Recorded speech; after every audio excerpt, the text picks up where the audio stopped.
going to believe it, people. We have Duncan Trussell here sitting down with us right now today. Hare Krishna. Hare Krishna. What's going on, my brother? Welcome to the Warrior Poet Project. Thanks so much. Thanks for the tour, Aubrey. I'm kind of blown away. Yeah. Had no idea that you had this sprawling complex behind you because you're such a humble guy that well, you don't like the I don't know, man. I think my head would get really swollen if I had a massive gym / warehouse / creativity suite. Well, you know what, Duncan? I'll tell you what helps. You know what helps is when ayahuasca tells you your water borrowed from the ocean that the ocean forgot. Tells you your gum on nothing's shoe. You're not even nothing. Yeah, you're the gum on nothing's shoe. Ayahuasca, like, have you seen my indoor volleyball court? Because I may be gum on nothing's shoe, but I have an indoor volleyball court. Yeah, ayahuasca doesn't care. That's cool. And of course it does all. I mean, yes. Clearly, obviously, all things are just waves of particulates rushing through time. I get that, but there is something very sweet about having success in your life. And I don't think there's anything wrong with that. Absolutely. And so it's really cool to see how it's manifested around you because it's you know, actually, I was just reading this really cool Buddhist exercise where I want to memorize it, but it's from one of those scriptures, and you list what the body is composed of. It's actually just a list of liver, spleen, saliva, blood, feces, semen, all the things inside your body, brain. You list it, and the idea is that each of these components, when separated from the body, they are no longer attractive. Like if you take the most beautiful woman in the world and take her hand off of her body and you had the hand laying on a table and said, this hand is from the most beautiful woman in the world. Well, I mean, you get arrested. Like, what have you done, you psychopath? Well, you're right, with the exception of one thing. What? The vagina. Because I used to know a company called Fleshlight that pretty much made a living out of selling these things. Out of selling bottles of vaginas. But the vagina bottle, which I have penetrated and come inside of many times, because when Joe was sponsored by them, I fucked the Fleshlight a few times. Have some it's always a sad moment when you come inside of a flashlight. No, it's a sad moment when you pull this plastic tube off your flaccid, oily penis and realize that you just fucked a cylinder. And so that's a sad moment. Is it sadder than when a little bit gets on your stomach? Because that's pretty sad for me when that happens. Whenever you come and it gets on your stomach, that's never the little slug trails of jizz. It's never bothered me at all that much, at least. I mean, it's I'll just wipe it off, whatever. But it is all kind of in the same weird realm of not sadness, but not really anything. But people aren't buying fleshlights because of the aesthetic value that a fleshlight adds to its environment. You wouldn't go to a house that you were trying to spruce up and leave a fleshlight on the table. That's in fact going to just a giant statue of my cock. Yeah, is what I would prefer. There you go. Yeah, maybe that would work. But still it would kind of create, the vibe would shift and maybe in a direction a little bit you might not want it to go to. If I had sticks of butter so they could butter the family lingam, that was an old tradition, right? Hey, yeah. Buttering the family lingam. Come on in, man. Look, do you mind taking your shoes off? Yeah, that's a sculpture of my cock. Would you mind putting some butter on it? It's part of the tradition when people visit my house. But the idea is that it's the what makes a human body beautiful is the way that the congruence of all these separate parts that come together to create an individual, and that's where the beauty comes from. If you remove anything from that, it's no longer beautiful. It's just something that is whatever it is. Not to say that a severed hand, you couldn't look at that and appreciate it in some weird way. But obviously, you would much rather the hand be attached to the beautiful person for sure, for a lot of different reasons. So when I see a place like this then you see all these awesome components sort of blending together to create that gestalt, or this like really good vibe, which you are, there is a reflection of the vibe, you're the vibe you put out. And you just see like, oh, how fucking cool. Like this thing kind of grew up around this stuff that you're putting out. Well, it's now mutually supportive too, because this has enough momentum that if I start to stray off course, this can bring me back. And if this starts to stray off course, I can bring it back, and other people who are here can bring it back. So it's this positive momentum loop, Super cool. Yeah, it's awesome. And when people come here, that's the thing too, is it makes a different impression. They understand the company and what we're about in a different way, because it's inspiring. It's soaked into the walls here. You can really feel it. Yeah. Well, I named this podcast The Genesis of Duncan Trussell, because I want to go into this. And I want to start, most Genesis starts, I grew up. No, not for you, Duncan. I have another idea. We're starting pre-birth. Pre-birth. I want you to hypothesize. Obviously, it's beyond the realm of knowledge, but hypothesize what's going on pre-birth. Do you make a decision to enter this baby form with your family, or is it, kind of wheeled in some cosmic clock? Because I know both of us believe in reincarnation. Yeah. So what's happening pre-birth before you decide to enter this incarnation? Well, yeah, that's a great question. I love somebody, God damn it, who is saying this? I guess I read it somewhere. I need to start keeping better notes. I've started taking pictures of like quotes that I like in my phone so that I can like refer to them again. But I'm going to light a mapacho in the meantime. Mapacho is sacred tobacco. It comes from Peru. I'm taking a very special treat and smoking it on the podcast with Duncan Trussell. Not many guests get the sacred mapacho smoke during. It smells good. Mm-hmm. So yeah, these I can't remember who it was. It was someone who was a Buddhist, and their kids weren't into Buddhism, and they brought their kids to meet this Buddhist Lama, like this very high teacher, and they asked him to tell them something that they could understand without understanding Buddhism at all. And he said to them, now I'm going to paraphrase here, but the only thing that remains when you die is the state of consciousness, is your state of consciousness as you expire. Your state of consciousness is what is the momentum that pushes you into whatever your next incarnation is going to be, or whatever the next place, the particular energy that you would call your soul, how that is going to manifest in the next place, or the moment after death, or the way the wave keeps rolling is where your energetic or state is when you die. So if you're in a state of fear, anger, or freaking out, then that's the wave that rolls into the future. And if you're in a state of calm, letting go, equanimity, and peacefulness, and that's the kind of vibe that's going to go rolling into the future. And which is why meditation is often called the preparation for death, so that when death comes, which it will come for all of us, and all the things that go along with death are happening, which is you won't be able to breathe as well. Your body is more than likely going to be in a lot of pain. You're going to be experiencing a lot of emotional energy, which is going to be good and bad, and all these things are going to happen at the same time. And it's going to be a very, very, how they say I think it's the Horn of Africa. Sailing around the Horn of Africa is a very dangerous thing to do because it's always turbulent there. But it used to be you would have to make that journey, and so you'd have to be a master sailor to get around there. Now listen, you guys, don't fact check anything I just said, because I don't know for sure. I just saw this documentary on this girl who sailed around the world. I think both of the capes, Cape Horn, Horn of Africa. Yeah. That's death. So in our journey of life, as we sail through the waters of time, we know that there is this cape that we're going to have to steer our ship around, and that's the cape of death. And we don't know what's around the other side, but we do know that probably the very same principles that apply to sailing in rough waters are going to apply to that moment when we move out of our identification with this body.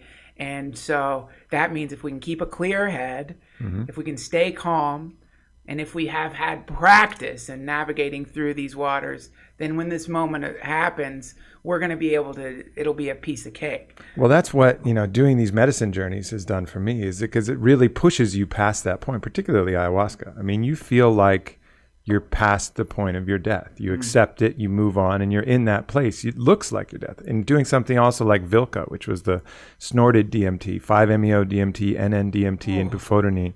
And you snort it, both nostrils full of this ancient powder that the Chavin people used to do. And it takes you to the point where your body's gone. I mean, you feel like you're in that realm. And it's so peaceful there and so beautiful that it eradicates the fear once you accept that you're gone. And that, I think that practice is something that is incredibly valuable, because we all carry this burden of fear of what that might be. Yeah. And either through meditation or through whatever practice you can get to go through that is amazing. Did you know that Aldous Huxley, the great author, he took LSD on his deathbed? Yeah, he wrote to his wife a prescription. He wrote it, and I've seen an image of it. I don't know if it's the real thing, but he wrote whatever a doctor would write for an injection of LSD when he died. And I understand that, because he was probably experiencing some fear. And if you take a high enough dose of a psychedelic, it'll push you into that state. And what I'm really interested in right now is getting to that state minus the psychedelic. And is it possible? I think it is. And how do we do that? I had a podcast with the Kirtan singer Krishna Das. Have you ever heard of him? Oh, he's great. But he sings kirtans, which are they call it the chanting of the names, and it's like the Hare Krishna would be one. Hare Krishna, Hare Krishna, Krishna Krishna, Hare Hare, Hare Ram, Ram Ram, Hare Hare. That's one. There's a lot of different ones, but they all are sort of the sound vibration of universal principles, so to speak. And so by chanting them, you are tuning your consciousness like a guitar string. You're tuning your frequency to that. And so that's his practice. And he's a child of the 60s, as a lot of the people in the satsang that I like to hang out with, the Ram Dass camp. And they have all done massive amounts of psychedelics. And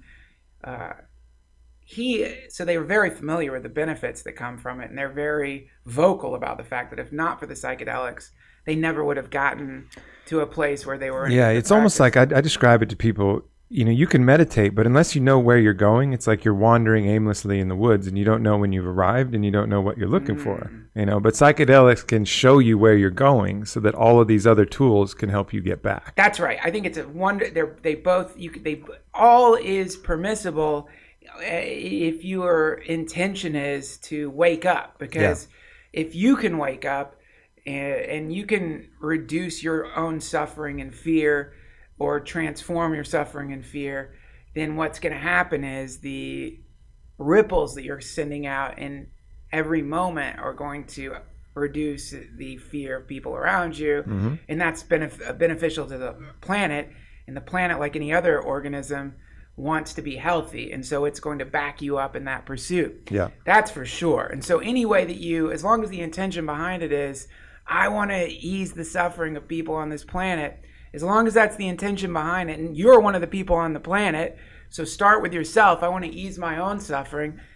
Then you're going to find a lot of allies spring up out of the blue that are very happy about the fact that you've gotten to this place, almost as though your entire life was to reach that place. And all these people just come out of the woodwork like your tutors or your teachers that have been assigned to you by some very loving, super intelligent force that is really excited about you waking up. It's really cool. And psychedelics are one way to get there. I'm really into Buddhism right now, man. It's so badass. I'm getting deeper and deeper and deeper into it, because it is, for me, my experience with psychedelics has always been blast off in the highest places I've ever been on, like on LSD in particular, MEO-DMT, also DMT. What happens for me is I'm shown a thing, and a thing talks to me, and I get the very same feeling that I had when I was a little kid and would wander into a party my parents were having. Like they put you to bed, but then they have a party, and you come downstairs. And everybody's excited to see you, but they also know you're not supposed to be there. For a second, they're like, look at you. Oh. And they say things, and they're doing things, and there's all this stuff going on there that you recognize as being really cool and beautiful, but maybe you can't translate it so well. So for me, when I start reading some of the Buddhist literature I'm reading, this book Mindfulness by Joseph Goldstein, and some books by Pema Chodron, and I see a really beautiful analysis of those states of consciousness, a really beautiful framework to look at it through so that I can carry those moments into my everyday life. It's really exciting to me. And it's exciting to me too, and that's one of the things that I enjoy talking to you so much about, is because we've both been on these parallel paths, mine being firsthand experience from learning these things from the ether, from the source, if you will, and trying to translate them and figure them out. And you're like, oh yeah, that's what's been in a book for 2,000 years. If you'd have bothered to read it. But I couldn't just read it. For me, the way my personality is, I had to go find it for myself. But drawing those parallels back to tradition is beautiful. And I love hearing that. And that's one of the reasons I love talking to you so much about it, is because I can tell you one of my experiences and you say, oh yeah, that reminds me of this concept, and that's elucidated, to stand the tests of time in that beautiful way that Buddhism can do. And your experience of ayahuasca, I keep reading things. The last experience that we've talked about, the entering into that complete nullification or void, I was just reading about that and how Buddhism is sort of the basis of the thing is that in every single moment, most people are experiencing either attraction or aversion. That's what people are experiencing. They're experiencing wanting to be somewhere else because they are longing for the pleasure of that place, or wanting to be somewhere else because they don't like the pain that they are experiencing in the place that they currently are. Some kind of push or pull, or both. Or both. So generally you'll find yourself being in one great moment. Another thing I like about Buddhism is all the moments that you formerly thought were awful, or times when terrible things are happening to you. In Buddhism, they're like, no, these are the moments for you to like work. These are like the next time you find yourself in a state of boredom. Yeah. And you're just bored, which is like the horror of all children. I'm bored. I don't like it here. Boredom.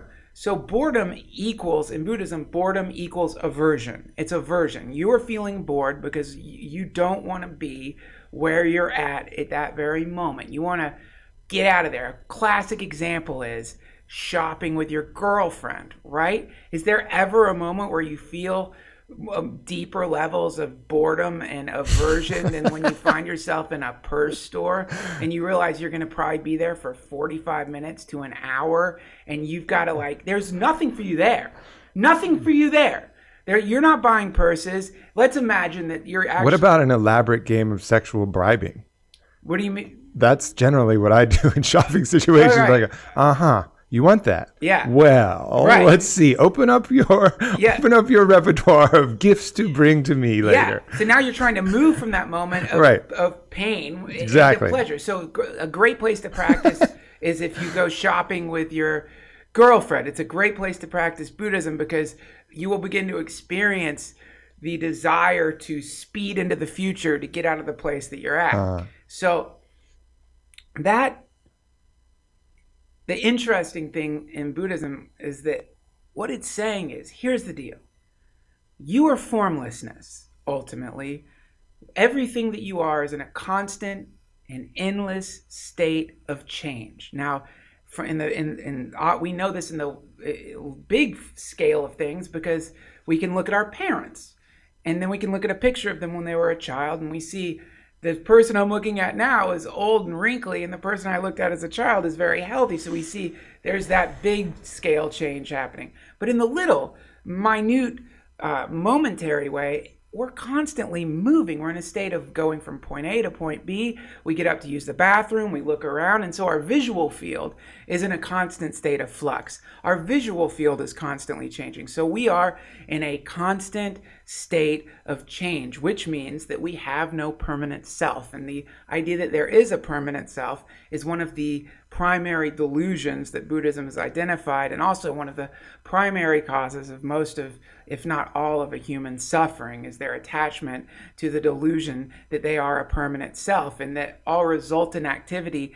to try to escape from the ultimate truth, which is that we are nothingness, is a movement that is could be compared to somebody on fire trying to put out the fire. Only this case, the fire is the realization that we are nothingness, and the movement to put out the fire is everything we do to create an identity or to hold ourselves as a being. And so it's funny because you realize almost everything you've done in your life is essentially a long-running temper tantrum where you have just been doing anything you can to avoid being still, because if you stay still for even the shortest amount of time, very quickly the thing that you think you are starts merging into the everythingness that you actually are, and for whatever reason that's not a very palatable state for an ego to be in.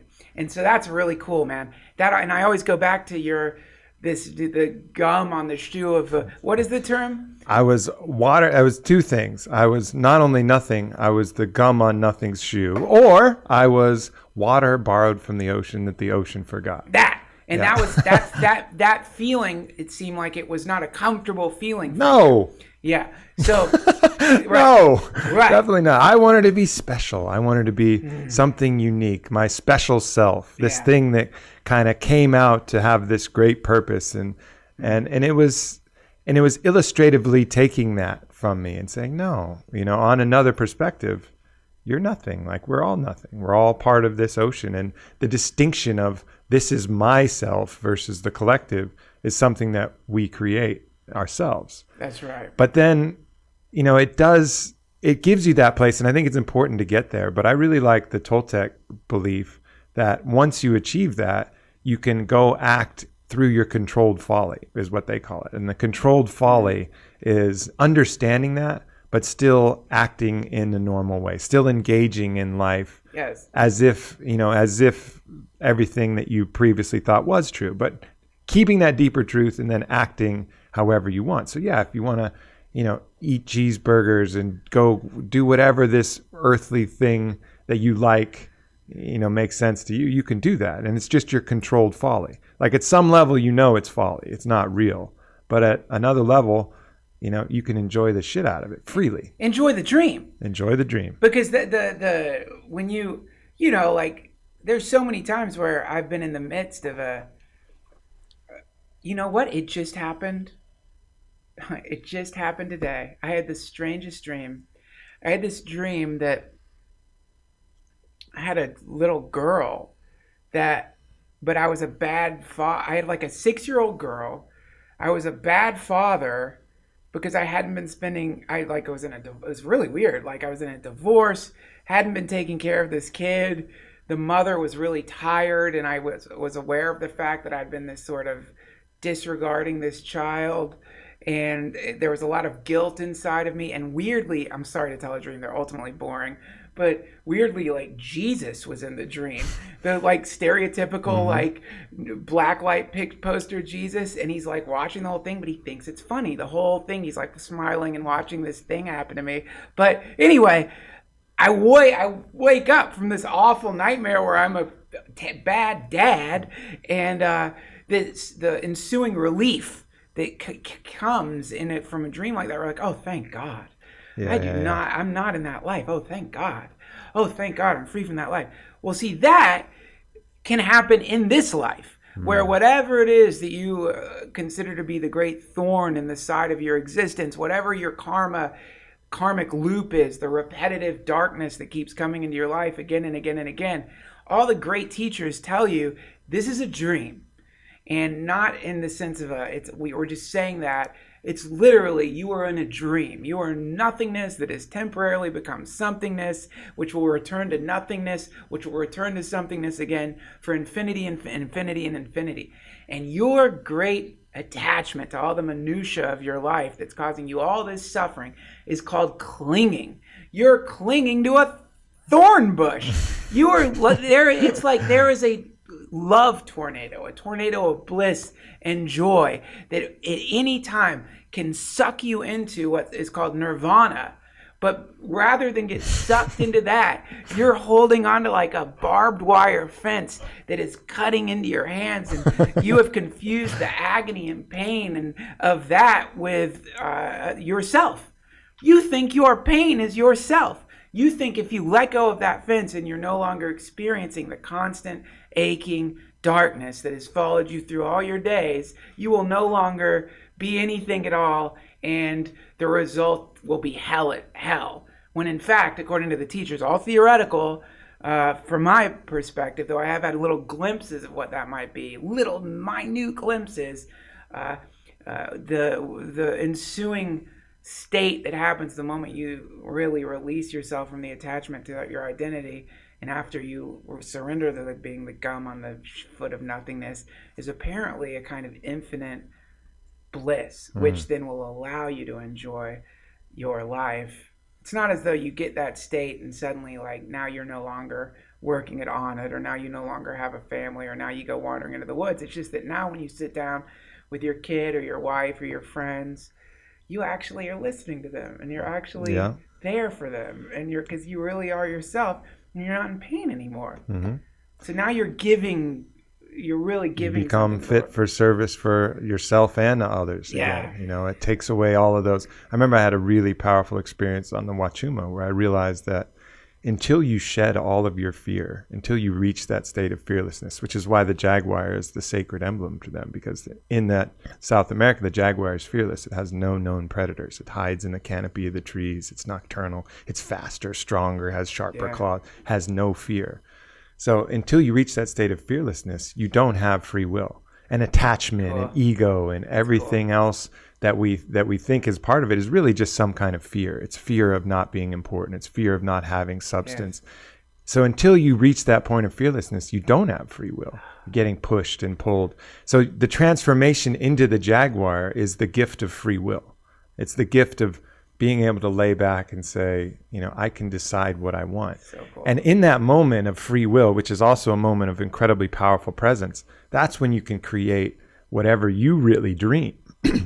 Whether you're an athlete and want to create an outcome in your sport or your game, or you're in business and you want to build this attraction or friendships or relationship, that presence is like the gravity of the sun. And when you're burning with that presence, everything attracts to you in this easy way. But when you're caught in the push and pull and the frantic, as you describe, stamping out the fires all over your body, people are like, whoa, get the fuck away from that guy. He's on fire, you know? And that's exactly the opposite of what attracts. That repels. That actually will push you towards your fear, almost to show you, hey, you were afraid of this? Hey, what about now? What about now? Still afraid of it? Here it is. How about now? You know what? You're okay, right?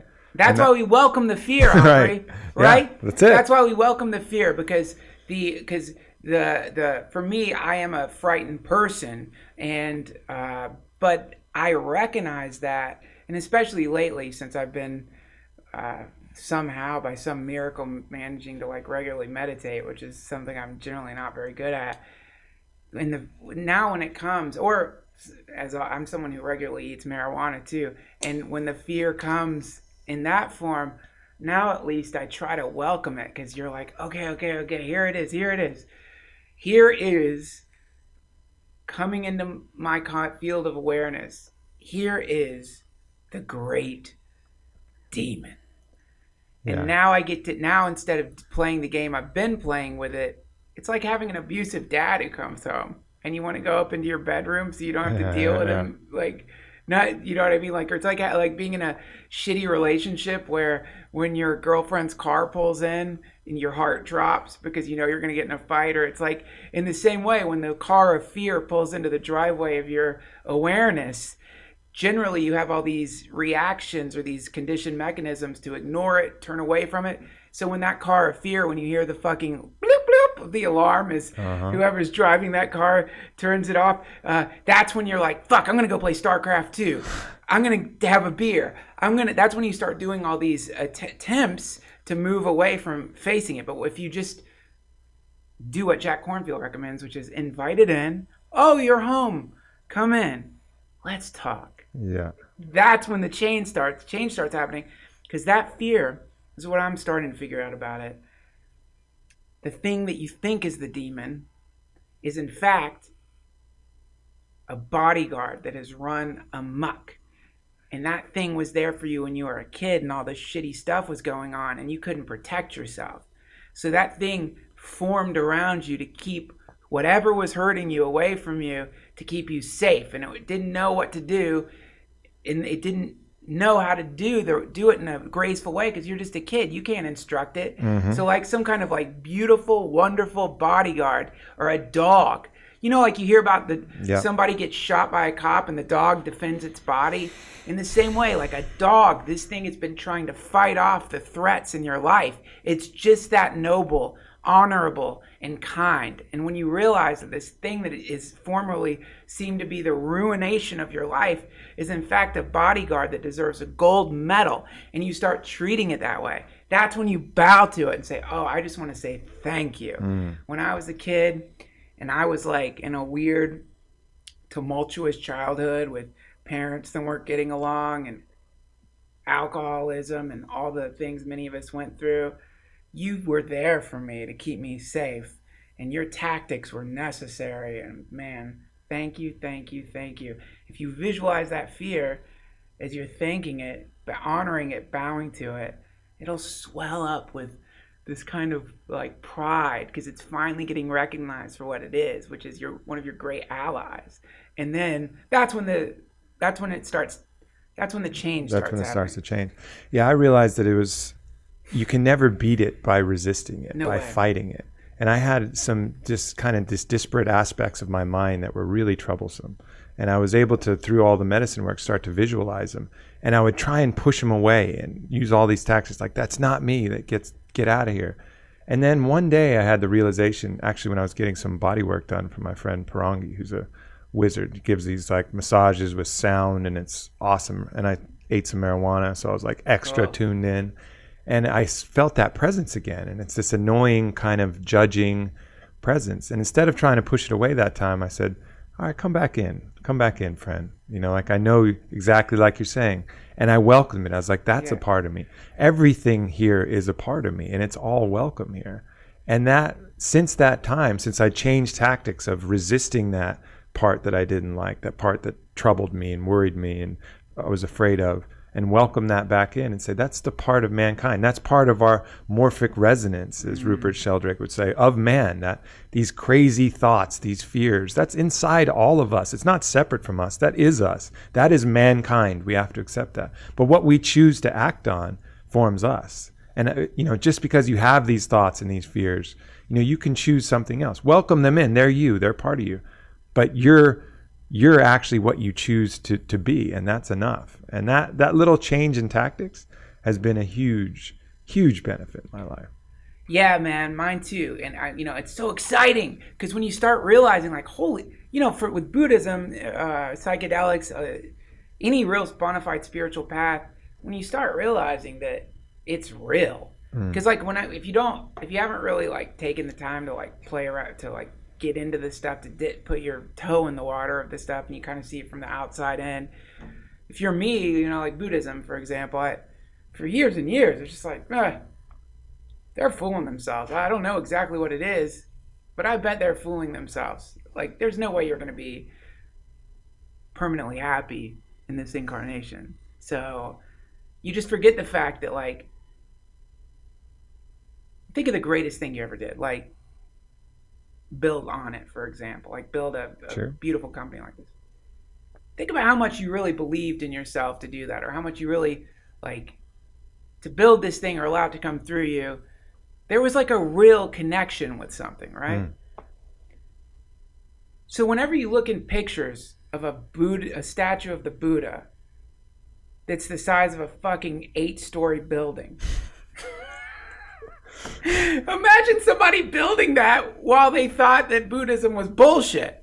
Yeah. Imagine someone taking the time to sculpt that fucking thing and the whole time being like, I'm fooling myself here. This is a bunch of crap. Yeah. No, the reason they're building those symbols all over the planet for people to see is because they plugged into what's called the Dharma.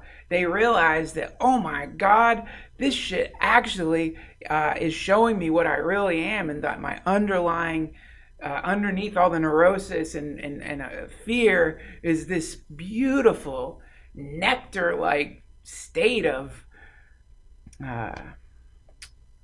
balance and connection. And the more that I go into this place, the more compelled I am to try to help other people get to that place.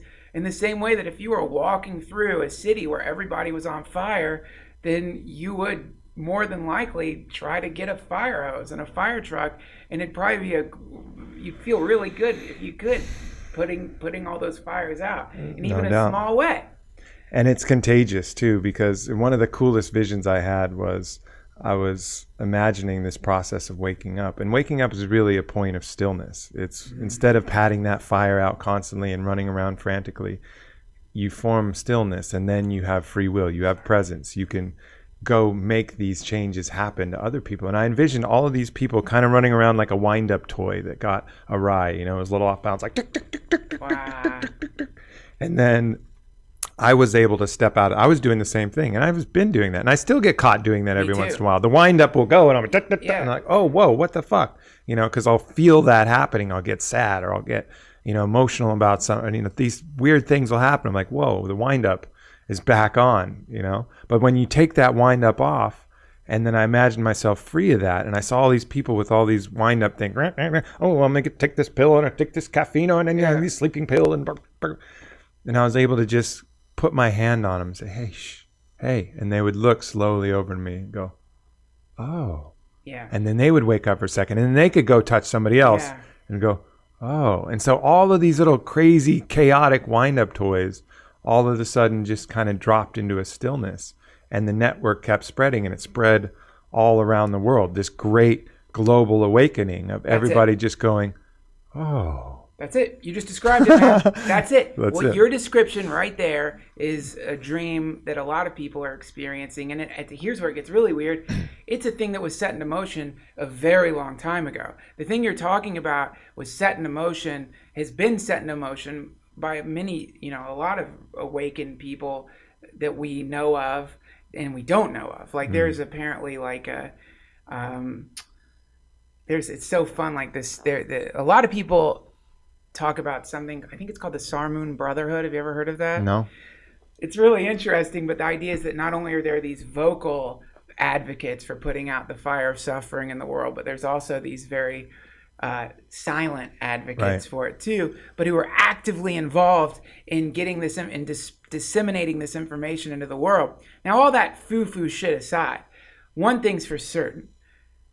There has never been a time in human history where an individual's actions have such a direct impact on such a large number of people.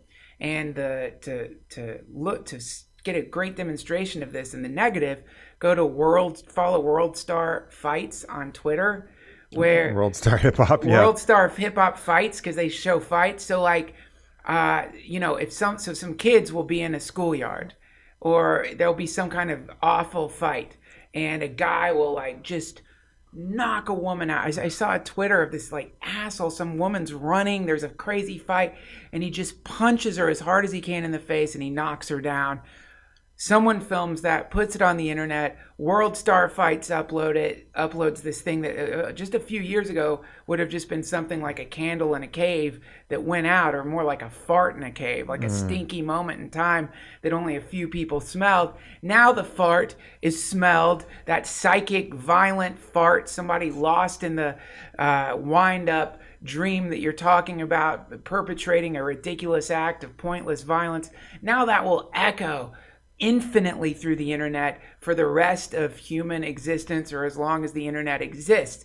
That has never been the case before. The entire universe has become an electronic echo chamber where every single thing that you do, for better or for worse, has the potential for rippling around the entire planet, which means that there's never been more of an imperative for a person to put out their own fire and to figure out a way to help others put out their fire, because the technology is now enhancing and amplifying that energetic wave that is coming out of people, for better or for worse. So you see how we exist in a kind of powder. We're in a powder keg, and the thing can either explode in the way that when the Buddha was being awakened and the Mara, the Lord of Death, was throwing fireballs at him, and he smiled, and they all turned into flower petals and fell to the ground.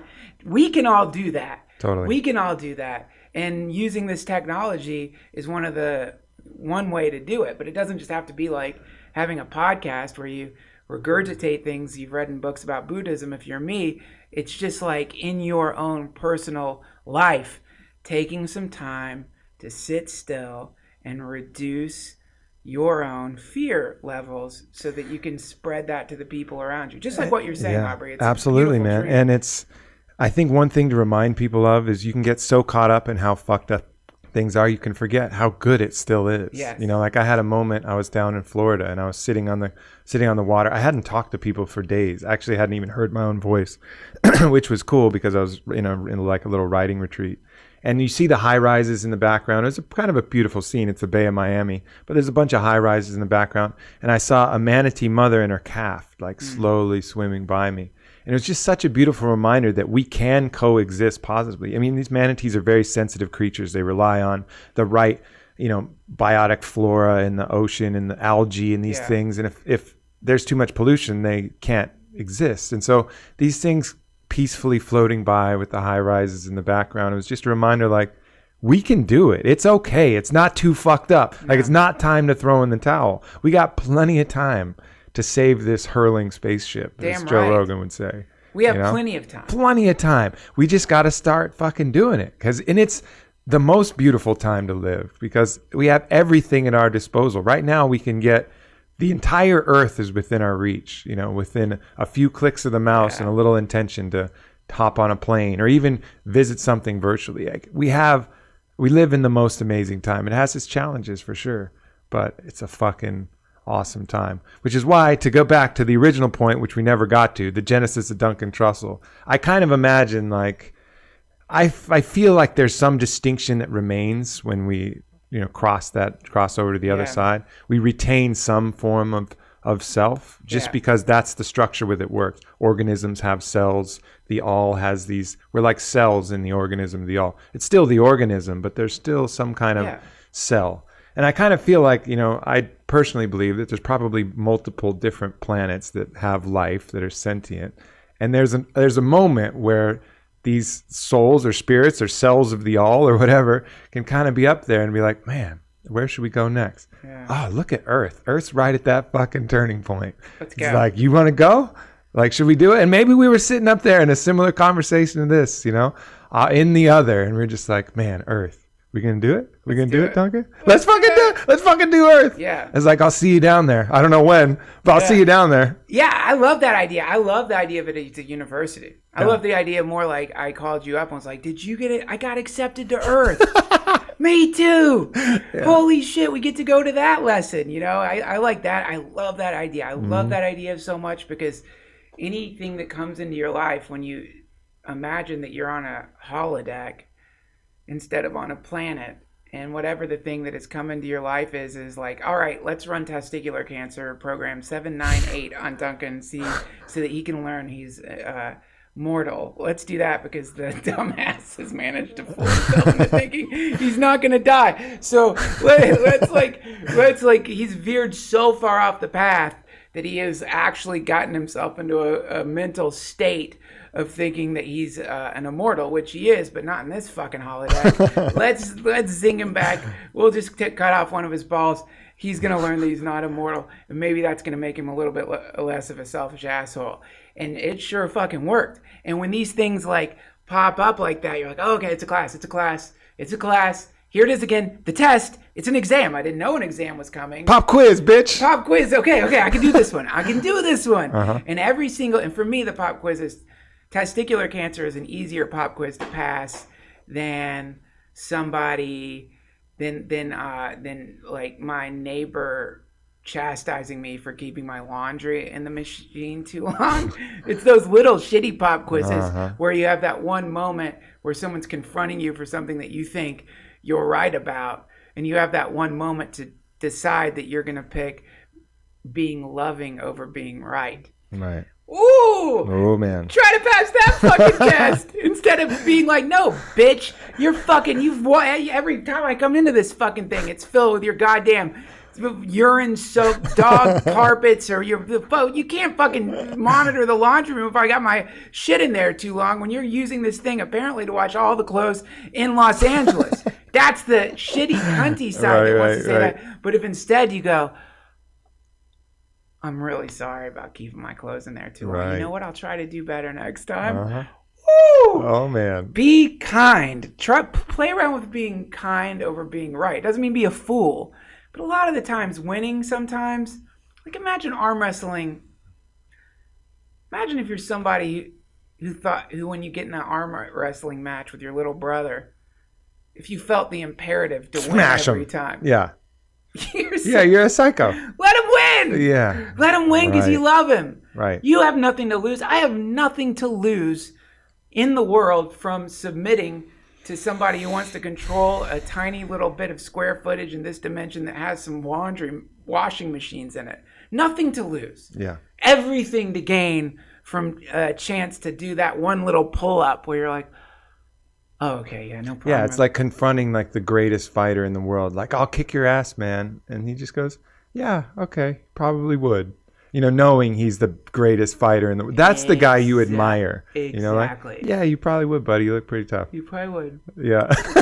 Just knowing he's a fucking dragon inside and just you can just breathe fire and fucking immolate him on the spot. It's like when I'm walking my dog. Yeah. There's from time to time, somebody has this giant fucking dog that they walk. Giant dog. Some kind of, maybe it's a mastiff or I don't know what it is, but it's a big fucking thing. And I have a little chihuahua, a little traumatized rescue chihuahua. And so whenever the mastiff is coming, I have to walk around not because the mastiff thing is aggressive at all, but because my chihuahua is like, you motherfucker! This thing could definitely, I would say if not swallow my dog, just eat the whole thing. It can, in a couple of seconds, break it in half. Yeah.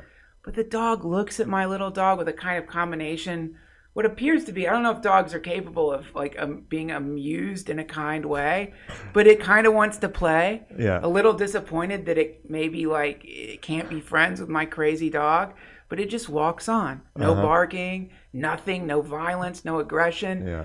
The mastiff thing is the hero in that situation. And my dog in that situation is a wind-up. So it's becoming more like that dog.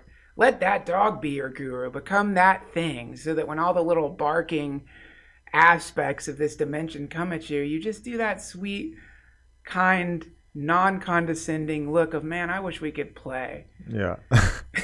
Amen, my cosmic brother. Well, we got a fucking exciting live podcast. We got a float to do. Yeah. We got all kinds of shit. All kinds of things to do today. Thanks for stopping by, my pleasure, brother. Man. Thank you so much. What a blast. Hare Krishna. Thank you. Love you guys. We'll talk soon. Peace. Peace.